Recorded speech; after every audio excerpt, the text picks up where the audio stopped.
Good morning, class 11 student. Today we will discuss about the relation between alpha, beta and gamma.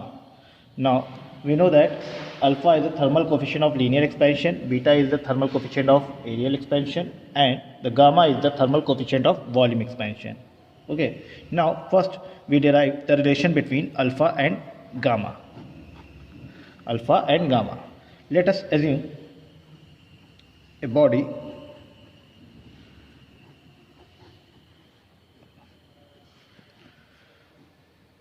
which size L.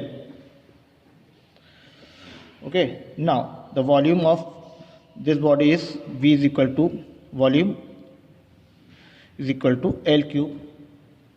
Volume इसका क्या होगा, length breadth height जब same है L L तो क्या हो जाएगा, वॉल्यूम तो इसका एल क्यूब ही हो जाएगा. ठीक है, अब हमें इसको अगर हम चेंज करें यानी इसको हम डिफ्रेंशिएट करें, D V is equal to 3L square into D L. ठीक है, अब हमको पता है कि भाई डी एल क्या होता है. भाई जिस तरह आपने डेल्टा एल पढ़ा वैसे हम यहाँ पे डी एल लिख रहे हैं.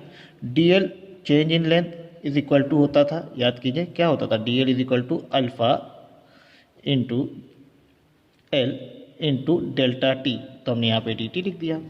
सिमिलरली अगर आप वॉल्यूम की बात करें, D V is equal to क्या होता था, gamma into volume into D T.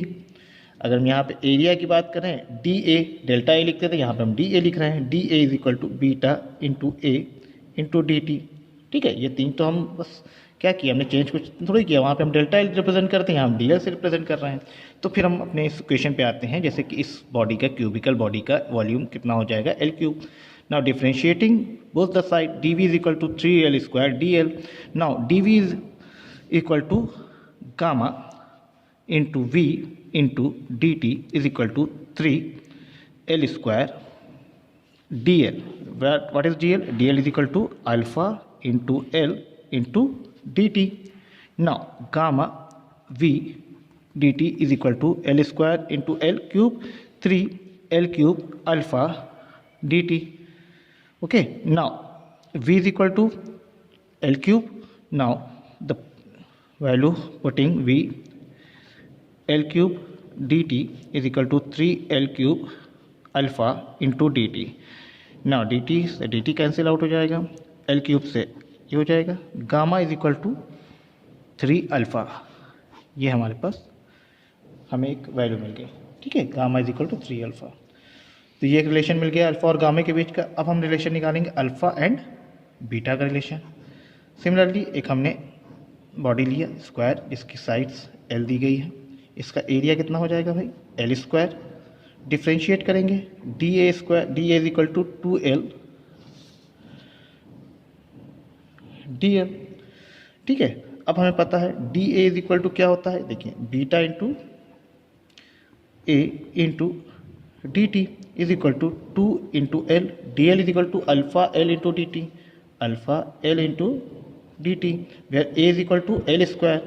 Beta A की जगह हमने एल स्क्वायर पुट किया, D T is equal to L square हो जाएगा, ये alpha D T. D T से डी टी कैंसिल हो गया, एल स्क्वायर से एल स्क्वायर कैंसिल हो गया. बीटा इज इक्वल टू हमें क्या मिल रहा है, 2 अल्फ़ा. तो gamma is equal to 3 alpha, beta is equal to 2 alpha. So alpha beta gamma is equal to 1:2:3. ये रिलेशन हमको पूछते हैं एग्जाम में, इस तरह हमें डिराइव करना होता है अल्फ़ा बीटा गामा का रिलेशन. ठीक है, ये चीज़ आप ध्यान रखिएगा, बड़ा ही इंपॉर्टेंट है.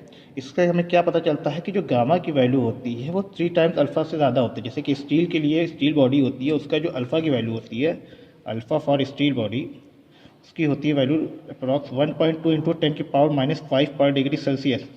ठीक है, यही चीज़ अगर हम गामा की वैल्यू लें स्टील की बॉडी की तो वो 3 टाइम्स ज़्यादा हो जाती है. 1.2 का 3 टाइम मीन्स 3.6 इंटू 10⁻⁵ पर डिग्री सेल्सियस. तो देख रहे हैं, तो अल्फ़ा की वैल्यू जो स्टील बॉडी की वैल्यू है 1.2, तो गामा की वैल्यू क्या हो रही है, इसके 3 टाइम ज़्यादा. तो gamma is equal to 3 alpha and beta is equal to 2 alpha. ये रिलेशन हमें पता होना चाहिए. ठीक है, बहुत इंपॉर्टेंट डेरिवेशन है, इसको आप नोट कर लीजिए. नेक्स्ट एक क्वेश्चन देखते हैं, बड़ा ही इंपॉर्टेंट क्वेश्चन है.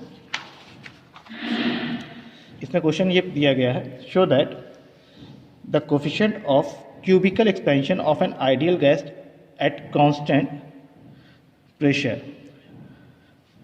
मतलब पूछा गया है कि कांस्टेंट प्रेशर का एक आइडियल गैस का क्यूबिकल एक्सपेंशन हमें प्रूव करना है is equal to the reciprocal of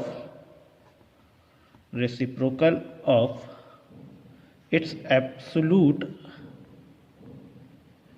temperature। ये क्वेश्चन है, show that the coefficient of cubical expansion of an ideal gas at constant pressure is equal to the reciprocal of its absolute temperature. ठीक है, ये बड़ा important question है। इसमें पूछा ये गया कि एक आइडियल गैस का अगर एक कांस्टेंट प्रेशर पे जो कोफिशिएंट ऑफ क्यूबिकल एक्सपेंशन मतलब गामा की वैल्यू, कहने का मतलब है गामा इज इन्वर्सली, ये हमें प्रूफ करना है। ठीक है, कैसे प्रूफ करेंगे, देखिए हमें पता है आइडियल गैस की बात हो रही तो आइडियल गैस का फॉर्मूला हमें पता होना चाहिए, हम जूनियर क्लासेस में पढ़ते आ रहे हैं, P V is equal to N R T. ठीक है, ये तो पहली इक्वेशन हो गई हमारी। नाउ सेकेंड इक्वेशन, जैसे कि क्वेश्चन में हमसे कहा गया है, कंडीशन बताई गई है at constant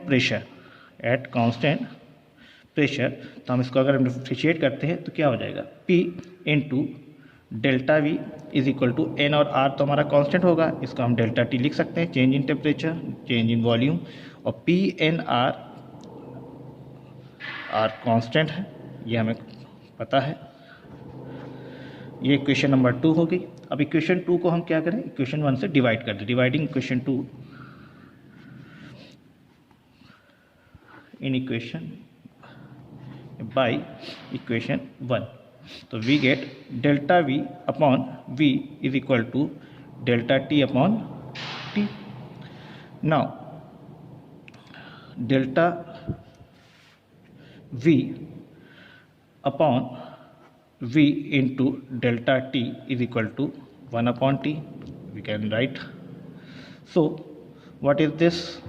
This is the thermal coefficient of volume expansion, gamma. Gamma is equal to delta v upon v delta t is equal to gamma 1 upon t। तो हमें यहाँ से ये पता चला कि गामा इन्वर्सली प्रोपोर्शनल है एब्सोल्यूट टेम्परेचर के, या gamma is equal to 1 upon T.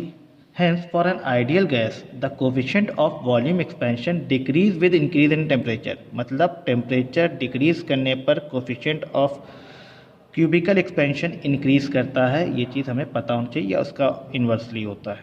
इसको नोट कर लीजिए, बड़ा इंपॉर्टेंट पॉइंट है। Hence, for ideal gas, the coefficient of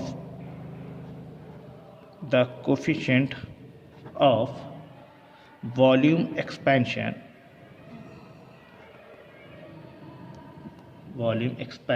decreases with increase in temperature,